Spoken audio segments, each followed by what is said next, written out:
बिस्मिल्लाहिर्रहमानिर्रहीम। अस्सलाम वालेकुम नाज़रीन, मैं थोड़ा मेज़बान असगर गुजर, तुसी वेख रहे हो गुजर टीवी आरफ वाला। हर रोज़ बेहतरीन ते आला क्वालिटी दी न्यूज़ लैके दोस्तों की खिदमत च हाज़र होईदा।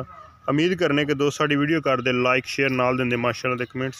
अज माशाअल्लाह एक बहुत ही खूबसूरत पैलन झोटी जिहड़ी बड़ी नस्ल जात वाली है, हर पासों पूरी सोहनी मुठ मुठ थान, एक थान पिछला सफेद चिट्टा, पिछले दोवें पैर सफेद आ, विचाल वाली हड्डी बरीक ते पतली है जी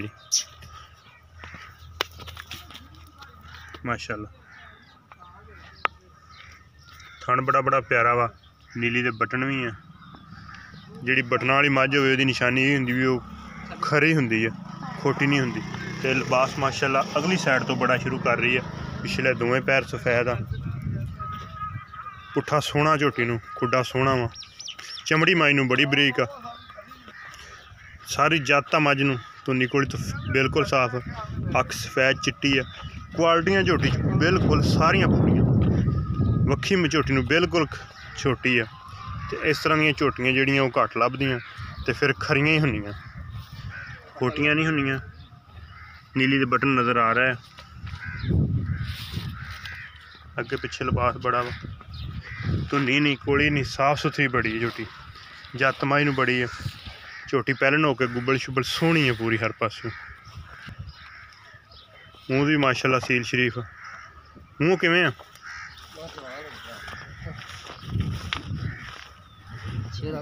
छे दंद, ठीक हो गया, ठीक हो गया। धुन्नी कोल तो बिल्कुल साफ आ पूरी माशाअल्लाह, फुल खूबसूरत झोटी है। सारी माई नूं जत आ, थोड़े जे मत्थे ते सफेदी है, पिछले पैर सफेद आ, अख माई नूं सफेद चिट्टी है, धौन माई नूं लम्मी है, नस्ल जात वाली है, फुल दरिया दी शकीन झोटी। बराड़ सन किन्ने क दिन रहिंदे सून च? अच्छा 10 तो 15 दिन सून ते रहिंदे हैं। ते चंगी नस्ल नुसल दी है, ठीक हो गया। तो इंशाअल्लाह है जिहड़ा ना सारा डोडा देगी चक, नस्ल जात झोटी दी बड़ी है। ते अल्लाह दे हुक्म नाल हर तरह दियां करावेगी तसलियां, सोहना जानवर। अच्छा 10 तो 15 दिन सून जिले ते पिछा पुछा तो नहीं कढ़दी? बिल्कुल गारंटी होगी। रात नूं किरे कढ़ लैंदी होवे माड़ा मोटा? रात नूं को माड़ा मोटा कढ़ लैंदी होवे? अच्छा माड़ा मोटा क्यों कड्डोगी, अल्लाह खैर करे। ते थान थून थान थान बिल्कुल क्लियर है, छड्ड ते एक साइड ते जरा साइड, अच्छा हाँ बिल्कुल साफ थान, ठीक हो गया। ते दुध किन्ना चोने हुणे तुसीं? किला सूई है गब्बन? अच्छा गब्बन आई, दुध नहीं चोंदे एहदा। 10 तो 15 दिन सून च लैंदी, मैं भुल गया ना यार। अखां सफेद चिट्टियां वा माशाअल्लाह।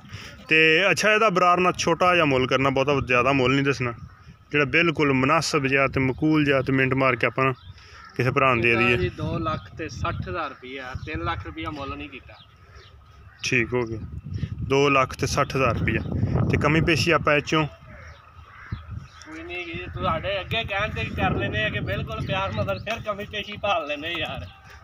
नहीं जी, कमी पेशी इंशाल्लाह कोई नॉर्मल जी वो अगर लाख मंग लेना लाल ही तो 20,000 छड़ दूंगा।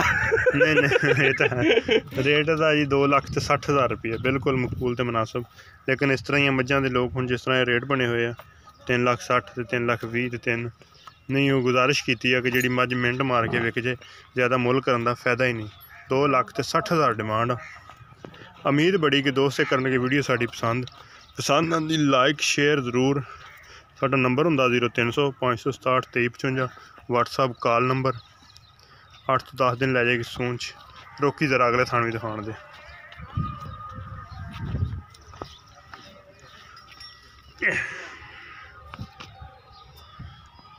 अच्छा थान जो दुध पाएगी मोटे भी कर जाएगी तो होर खोल जाएगी, फुट दियां विरलां। ते माशाअल्लाह पिछलियां लत्तां तो थान होने ना बाहर, ते हल्दी माई सूंदी नहीं झोटी। क्वालिटी वाइज रेट भी इंशाअल्लाह इंदा रेट भी कोई दोस्त नहीं ला सकता, जिस तरह का रेट भी लाता वा बिल्कुल मकबूल ते मुनासिब। उम्मीद बड़ी झोटी सेल आउट तो सेल आउट, खूबसूरत तो खूबसूरत। एक अगली तो नवी बेहतरीन वीडियो ना फिर मिलांगे, उस टाइम तक अपने मेज़बान असगर गुजर दी इजाज़त। अल्लाह हाफ़िज़।